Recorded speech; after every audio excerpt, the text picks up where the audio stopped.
Good evening, Mangalore. You're tuned into Daily News Podcast, your prime source for local insights and beyond. Today's stories will take you from the heart of our community to the broader national stage, covering everything that matters. Let's dive into the news that shapes our world. In a shocking incident at Togtu Junction, two auto rickshaw drivers created a ruckus at a bakery after being asked to move a parked vehicle. The drivers, Bashir and Ashan, allegedly assaulted the bakery owner and his son, which was caught on CCTV. The incident took place when the owner, Ashwin Kumar, requested Bashir to move his auto rickshaw blocking the shop. This simple request infuriated the drivers, leading to the violent confrontation. Ashwin's mother and a staff member also faced threats during the altercation. Thanks to the timely intervention of Suchivruth Shetty from a nearby hotel, the situation was brought under control. Ashwin has lodged a formal complaint with the Ulal police station, accusing the drivers of physical assault and issuing death threats. Authorities are investigating the matter based on the CCTV evidence and complaint filed. In a remarkable achievement, Geeta Samota from Central Industrial Security Force, CISF, has created history by becoming the first CISF member to conquer Mount Everest. Scaling the world's highest peak at 8,849 meters on May 19th, Geeta has not only reached the summit, but also inspired Indian women and her fellow CISF personnel.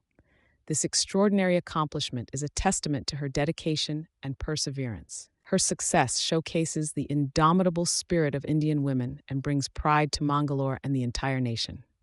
In a close call along the national highway near Bevinje, close to Cherkala, a family of 5 had a lucky escape when their car caught fire.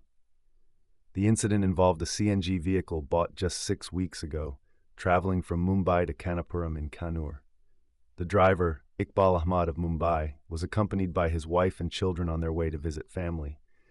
As smoke started emerging from the vehicle's bonnet, the family acted swiftly, managing to exit before the car was engulfed in flames. Although they escaped unscathed, the fire resulted in the loss of cash, phones, camera, and gold jewelry. Fire services from Kasargod arrived promptly to douse the flames, and an investigation is ongoing to uncover the cause of the fire. In a significant crackdown on drug trafficking, Udupi District Police apprehended 2 individuals, Krishna Achari from Kolalagiri and Abdul Jabtar from Kelar Kalabetu, for their alleged involvement in the distribution of illegal substances. Both suspects are now under judicial custody at Dharwad Central Prison after being charged under the NDPS Act. This operation was the result of diligent surveillance conducted by the police, who had been monitoring the activities of the accused for some time. Authorities shared that the arrested individuals were pivotal in the spread of narcotics across various locations in the district. In a tragic incident in Valachil, Mangaluru, a 50-year-old man named Suleiman was fatally stabbed while his sons, Riyab and Siab, were injured. The attack occurred following marital discord between Suleiman's relative Mustafa and his estranged wife, Shahinaz. Mustafa allegedly verbally abused Suleiman over the phone, leading to a confrontation at Mustafa's residence, where the violent altercation took place. Suleiman succumbed to his injuries, while his sons were rushed to Janapriya Hospital for treatment.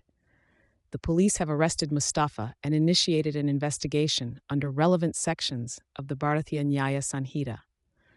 Local authorities are working to uncover the full details surrounding this tragic incident.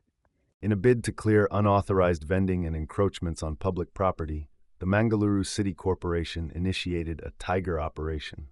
Illegal street vendors at key locations like State Bank, Kankanadi, and Falnir were removed during the operation, addressing public complaints of obstructed pedestrian pathways and traffic disruptions.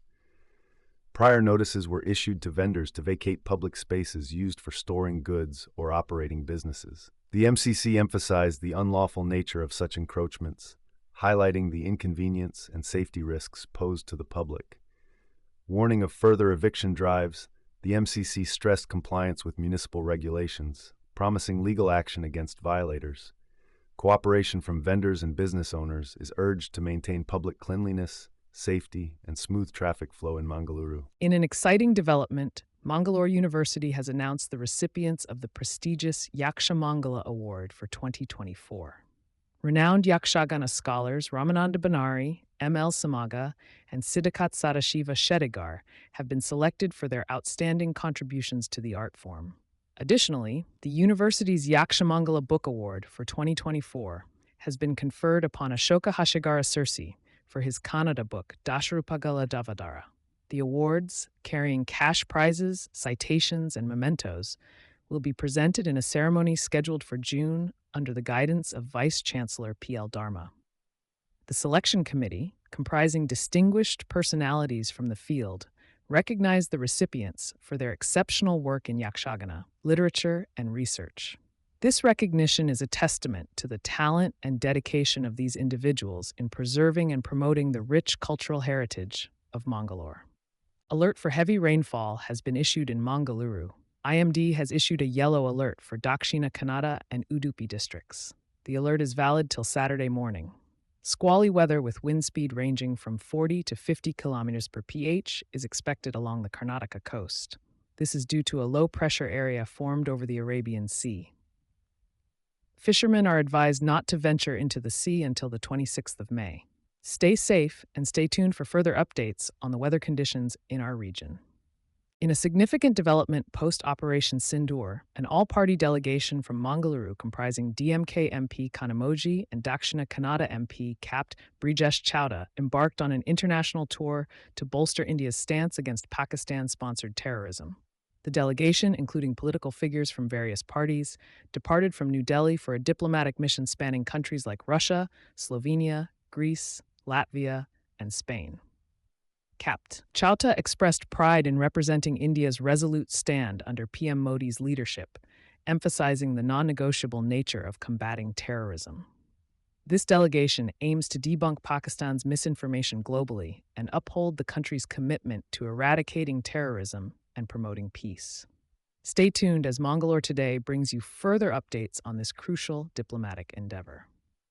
In the midst of escalating tensions between India and Pakistan, a symbolic gesture has been made in Jaipur, Rajasthan. Shopkeepers in the city have renamed popular sweets, including the renowned Mysore Pak, by replacing the term Pak with Shri. This action was taken to avoid any controversial associations between the sweets and the neighboring country. Interestingly, the term Pak in these sweets actually refers to their sweet content in Kannada, not Pakistan. The decision comes after recent hostilities post a terror attack in Jammu and Kashmir's Pahalgam, following which Operation Sindoor was launched by India to target terror camps across the border. These events led to a series of retaliatory actions, culminating in a ceasefire on May 10th, de-escalating the situation. In a landmark ruling, the Supreme Court has decided not to impose any sentence on a man convicted under the Protection of Children from Sexual Offenses (POCSO) Act due to unique circumstances. The man, who engaged in a relationship with a minor girl and later married her, now lives with her and their child. A committee of experts assessed the victim's well-being, leading to the court's decision. The court noted the victim did not view the incident as a crime and deemed the consequences more traumatic than the offense itself. This case sheds light on societal and legal failures towards victims. The Supreme Court's intervention followed controversial remarks by the Calcutta High Court, which triggered criticism. The court upheld the conviction but ordered further evaluation to ensure justice. The victim's emotional attachment and family life played a crucial role in the final judgment.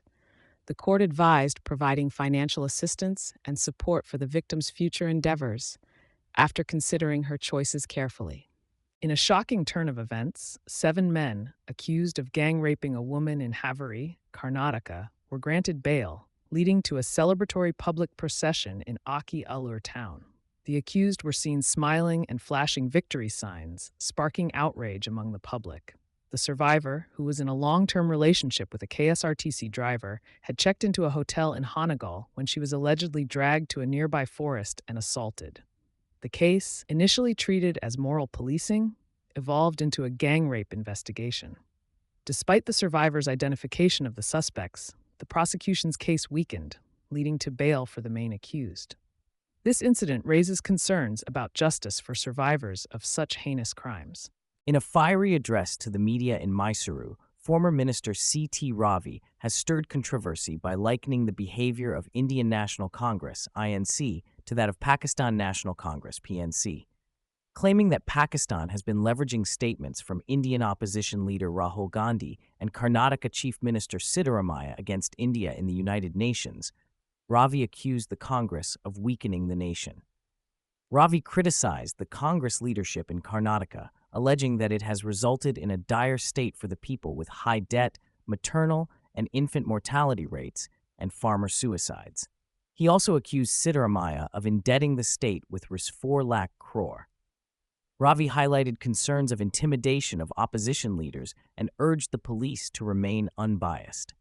His controversial statements have sparked a debate on the political landscape of Karnataka. In a shocking development, the Trump administration has prohibited Harvard University from enrolling international students, citing concerns of violence, anti-Semitism, and ties with the Chinese Communist Party.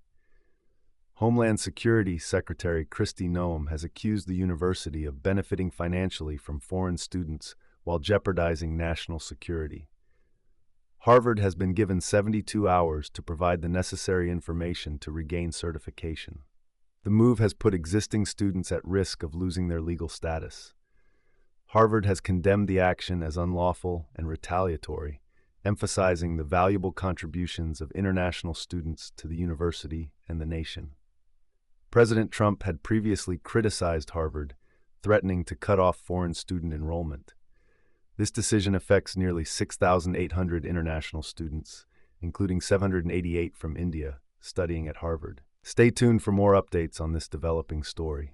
In a significant development, the Supreme Court has directed the Center and the Indian Air Force not to release Wing Commander Nikita Pandey from service, who was part of Operation Balakot and Operation Sindoor. Wing Commander Pandey, who claimed discrimination after being denied permanent commission, was found unfit by the selection board following a 2019 policy change. The bench, recognizing the contribution of SSC officers, emphasized the need for a fair and transparent process for granting permanent commission. The court highlighted the exceptional performance of women officers and stressed on the importance of accommodating them in the permanent commission.